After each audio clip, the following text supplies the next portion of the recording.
अगर आप ये समझ रहे हैं कि कोरोना की एक लहर आई, दूसरी आई, फिर तीसरी आएगी, फिर धीरे धीरे वैक्सीन सभी को लग जाएगी, कोरोना का किस्सा खत्म हो जाएगा, ये बीमारी चली जाएगी, जैसे कि 100 साल पहले स्पेनिश फ्लू 3 साल तक रहने के बाद खत्म हो गया। अगर आप इस थ्योरी पर यकीन करते हैं कि कोरोना एक दिन खत्म हो जाएगा, तो यह खुलासा आपको परेशान करने वाला है। कोरोना के अंदर जो कुछ वैज्ञानिकों को मिला है, उससे तो यही लगता है कि यह तबाही सोच से भी ज्यादा बड़ी है। यह संघर्ष अभी लंबा है। इसी मुद्दे पर रक्षा विशेषज्ञ कर्नल दानवीर के साथ आप देखिए हमारी यह खास पेशकश। क्या कोरोना के अंदर एड्स है? क्या कोरोना को सांस के जरिए HIV जैसा लाइलाज संक्रमण पैदा करने के लिए बनाया गया? एड्स में इंसान किसी एक बीमारी नहीं बल्कि कई अंगों के खराब होने यानी मल्टी ऑर्गन फेलियर से मारा जाता है। क्या कोरोना के अलग अलग वेरिएंट्स जिस तरह शरीर के अलग अलग हिस्सों को निशाना बना रहे हैं, वो कोरोना के अंदर मौजूद HIV जैसे सीक्वेंस का खेल है?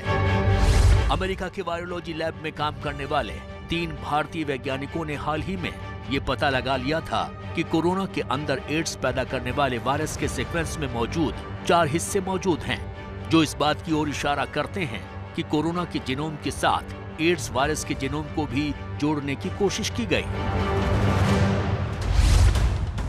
अगर ये सच है तो सोच लीजिए कि पूरी दुनिया तबाही और बर्बादी के किस ढेर पर बैठी है।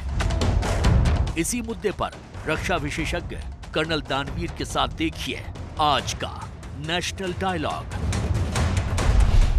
ये बात बहुत हैरान करने वाली है कि कोरोना वायरस के अंदर HIV का जीनोम पाया गया है। इसका मतलब यह है कि एड्स वायरस के खिलाफ वैक्सीन बनाने के लिए जो गेन ऑफ फंक्शन की रिसर्च चल रही थी, उसकी झलक कोरोना वायरस के अंदर पाई जाती है। तो यह बात हमको अभी तक आधिकारिक तौर पर क्यों नहीं पता लगी? क्या इसके पीछे फौची और उसका वायरस गैंग है? क्या है ये कहानी? देखिए ये रिपोर्ट। ये शख्स इस ओहदे पर आज से नहीं बल्कि 1984 से बैठा हुआ है और लगातार अमेरिका की स्वास्थ्य व्यवस्था के सबसे ऊंचे ओहदे पर अमेरिकी राष्ट्रपति का स्वास्थ्य सलाहकार। अब हम आपको दिखाते हैं कि एंटनी फाउची ने पिछले 27 साल से अमेरिका को कौन सा सपना बेचा है। 1984 में अमेरिकी सरकार को बेचा गया वो सपना था एड्स की वैक्सीन बनाने का। Given the fact that we now have the virus in our hands, it is quite possible, in fact it's invariable, that we will develop a vaccine for AIDS. सुना आपने? एंटनी फाउची ने जो बात 1984 में अपना career शुरू करते हुए की थी, वो बात आज भी वो कर रहा है, लेकिन एड्स की वैक्सीन आज तक नहीं बनी। एक बार फिर सुनिए, अमेरिका के साथ पूरी दुनिया को कौन सा सपना बेचा था एंटनी फाउची ने। Given the fact that we now have the virus in our hands, it is quite possible, in fact it's invariable, that we will develop a vaccine for AIDS. AIDS की vaccine बनाने की ही आड़ में Anthony Fauci ने gain of function के नाम पर चल रहे कई वायरोलॉजिकल लैब्स को अमेरिकी फंड्स मुहैया करवाया। उसमें चीन का वो वुहान लैब भी शामिल था, जहां कोरोना के वायरस को मैन्युफैक्चर किया गया। मेरे हाथ में ग्रेट गेम इंडिया के उस आर्टिकल की कॉपी है जिसमें साफ तौर पर लिखा है कि last year group of Indian scientists discovered that corona virus was engineered with AIDS like insertions. After Great Game India published the results of the study, it attracted heavy criticism to an extent that the authors were forced to retract their paper. इसका मतलब ये हुआ कि कुछ भारतीय वैज्ञानिकों ने पिछले साल ही ये पता लगा लिया था कि कोरोना वायरस में एड्स जैसे इंसर्शंस हैं, यानी बाहर से डाले गए कुछ टुकड़े। इसके पब्लिश होने के बाद काफ़ी आलोचना हुई, जिसके बाद अचानक वैज्ञानिकों ने इस पेपर को वापस ले लिया। आखिर अचानक ये सब हुआ कैसे? इस सब के पीछे भी एक ही शख्स का नाम सामने आता है, एंटनी फाउची। एंटनी फाउची के कुछ ईमेल लीक हुए और इन लीक्ड ईमेल से यह पता लगता है कि एंटनी फाउची ने भारतीय वैज्ञानिकों को धमकाया और धमकाकर उनके द्वारा किया गया एक रिसर्च, उसका पेपर विड्रॉ करवाया। वो इसलिए कि उनके रिसर्च पेपर में यह बात निकल के सामने आ रही थी कि कोरोना वायरस के अंदर HIV जीनोम है। मतलब साफ है कि एंटनी फाउची ने अपनी ताकत का दुरुपयोग करके ये कोरोना वायरस तैयार करवाया। ये कोई खांसी, जुकाम और बुखार के लिए नहीं, बल्कि एक इंसान को मारने के लिए तैयार किया गया वायरस हो सकता है। इसको एक कॉन्स्पिरेसी थ्योरी बनाकर डिसमिस कर दी जाए।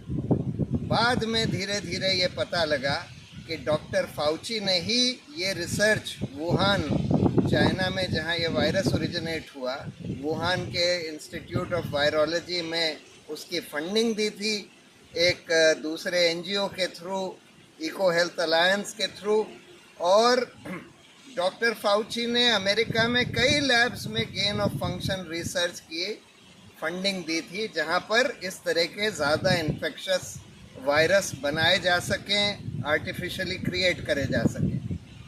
धीरे धीरे ये बात भी निकल कर आई कि डॉक्टर फाउची जो हैं, क्योंकि वो करीब सारे साइंटिस्ट और वायरोलॉजिस्ट की फंडिंग करते हैं नेशनल इंस्टीट्यूट ऑफ हेल्थ और NIH के द्वारा, तो उनकी बात को कॉन्ट्रडिक्ट करने के लिए बहुत कम साइंटिस्ट तैयार हैं, क्योंकि उनकी फंडिंग ख़त्म हो जाती है। तो ये एक बहुत ही खतरनाक खेल हुआ और सिर्फ इसलिए किया गया, इसलिए इसको झुठलाया गया कि जिससे डॉक्टर फाउची की जो जवाबदेही है कि उन्होंने ऐसा खतरनाक रिसर्च को फंडिंग दी जिसके चलते हुए ये वायरस, खतरनाक वायरस बनाया गया और लेबोरेटरी से लीक हो गया। ये बहुत ही गंभीर बात है। कोरोना के अंदर HIV के अंश की मौजूदगी से और ज़्यादा मारक बना रही है।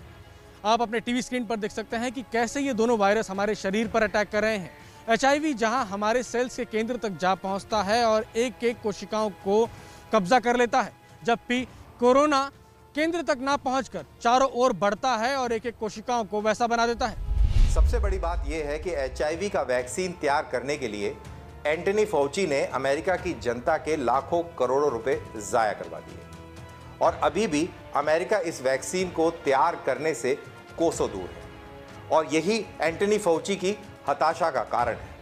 अब सवाल यह है कि क्या इसी हताशा के चलते एंटनी फाउची कोरोना वैक्सीन के शोध में अड़ंगे लगा रहे हैं? दरअसल बात यह है कि HIV के खिलाफ लड़ने के लिए हमारे शरीर में कोई प्रतिरोधक क्षमता नहीं है, इसीलिए ये वैक्सीन आज तक तैयार नहीं हो पाया। वहीं कोरोना की वैक्सीन में मिली सफलता से एक बहुत बड़ी उम्मीद जगी है। There is no evidence of natural protective immunity, and vaccine development for HIV has proven to be very difficult now, 30 years into the epidemic. So the hope is that there will be natural protective immunity for COVID-19. America के Moderna ने जिस तकनीक से corona की vaccine बनाई है उसे mRNA कहते हैं, और इसी तकनीक से हाल में बनी एक एड्स की वैक्सीन ने 97% सफलता हासिल की है। और इसीलिए कहा जा रहा है कि एड्स की वैक्सीन और कोरोना की वैक्सीन में भी कुछ तो घालमेल है, क्योंकि दोनों को बनाने की तकनीक एक ही है। Well, we're talking about vaccines this morning, but not in relation to COVID-19. A new vaccine for HIV is generating a lot of excitement after its first in-human trial showed a 97% success rate. Adding to the excitement, the team of researchers behind the HIV vaccine have partnered with Moderna for phase 2 to create a version of it using mRNA technology. That's the same technology that was used to rapidly create successful COVID-19 vaccines. पूरी दुनिया तकरीबन पिछले 2 साल से corona के खिलाफ जंग लड़ रही है। वैज्ञानिकों को अभी तक इस कोरोना वायरस के स्रोत का पता नहीं चल पाया है। बहुत सारी अफवाहें फैली हुई हैं। कोई कहता है कि ये साजिश है, कोई इसको बायो वेपन कहता है, तो कोई बायो टेरर। वहीं हमारे वैज्ञानिकों के ऊपर भी दबाव डाला गया, और इस दबाव के चलते इन्होंने अपने उस पेपर को विड्रॉ कर लिया जिसमें कोरोना वायरस के अंदर HIV जीनोम की मौजूदगी की बात कही गई है।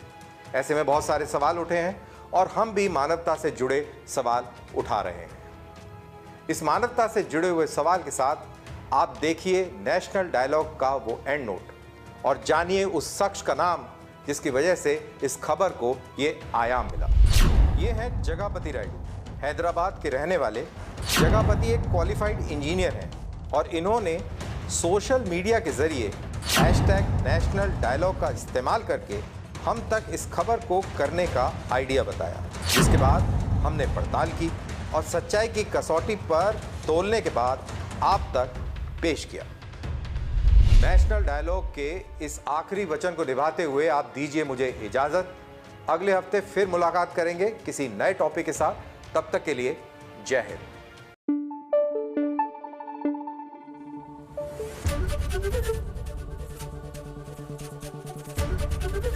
एबीपी न्यूज आपको रखे आगे।